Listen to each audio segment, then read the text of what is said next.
Hello everyone and welcome back to Animation Pilgrimage, the show where Tennille and I take a look at every single theatrically released animated film in chronological order. I'm Sean. I'm Tennille. And today we are in 1977, as we have been for the many last number of movies, with Mr. Rossi's Dreams from Italy. This is by the same director who did Allegro non troppo 2 years ago, I believe. Yeah, 2 years ago. And it features a character that showed up briefly in that movie, which Sean and I were like, I bet this guy's from something. And he is. He's Mr. Rossi, and he is a caricature of a bachelor, an Italian bachelor.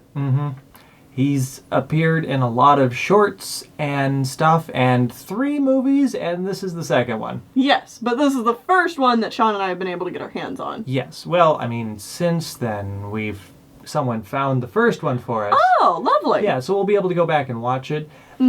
Important to note that these movies don't really have continuity. Oh, yeah, so we're not missing out on anything by not watching the first one. It's more of just first. Like...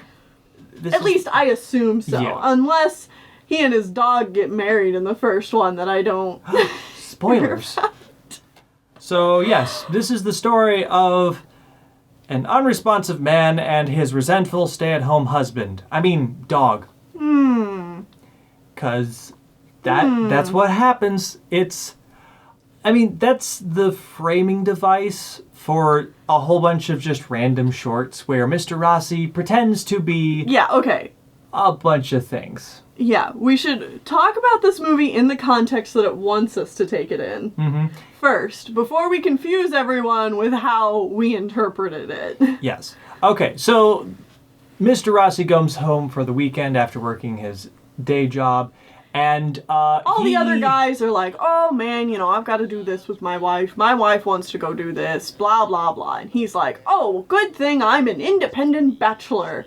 And the weekends I can just have completely to myself. So he goes home to his dog, who is his wife.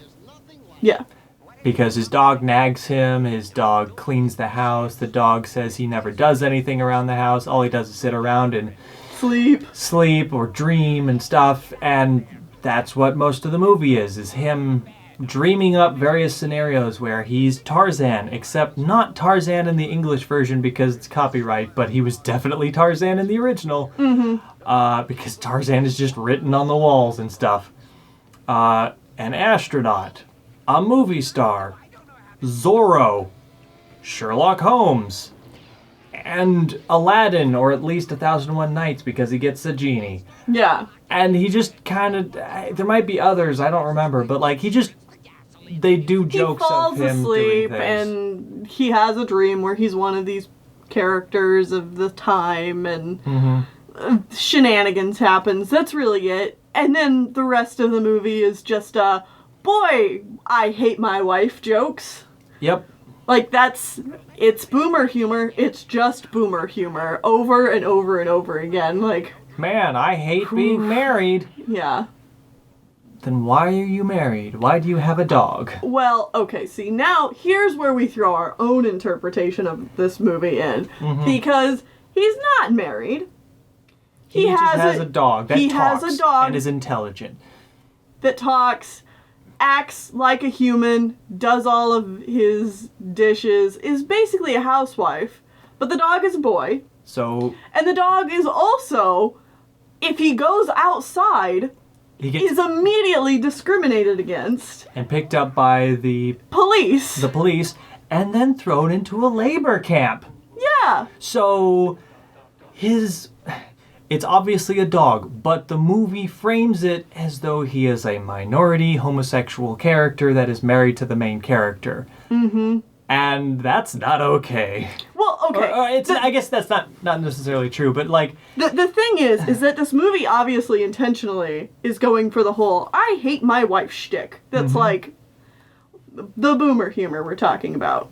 So obviously these two are in a bad relationship with each other. That's the bad part about this.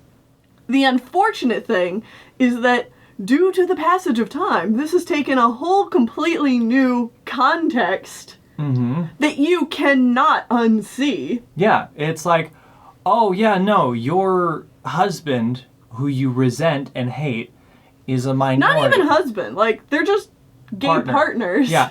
Your partner who you resent and hate, like, does all of your chores and hates you for it, and also can't leave the house because the police will pick them up and throw them in jail. Yeah. It's like this is terrible. Like, on one hand, it's funny because this movie is... It's not meaning to do this at all? Yeah, was not meaning to do this at all, so I'm just like... oh, 50 years ago. Oh, dear. You have no idea what you're talking about. Mm-hmm. And you're trying to do this while cashing in on a cheap joke anyway. But then, you actually think about it, and it's like, oh, this is actually just kind of sad and makes me a little depressed. Mm-hmm. Yeah. Yeah. It's a weird one, so check it out if you want, but you could also easily skip it, because there's not really any good animation or jokes or... It's fine. Like, the animation's remarkably fine. It's never, like, great or good. Never gets to the level of Allegro non troppo, that's for sure. No, that's absolutely for sure. And, yeah, I mean, if I had to put it on par with something, it's like watching a Peanuts film, quality-wise, but, like, even the themes, like, the story and the characterization is not as enjoyable or fun. The theming is bad. Yeah, exactly. It honestly reminds... I'd say skip this one. It reminds me of...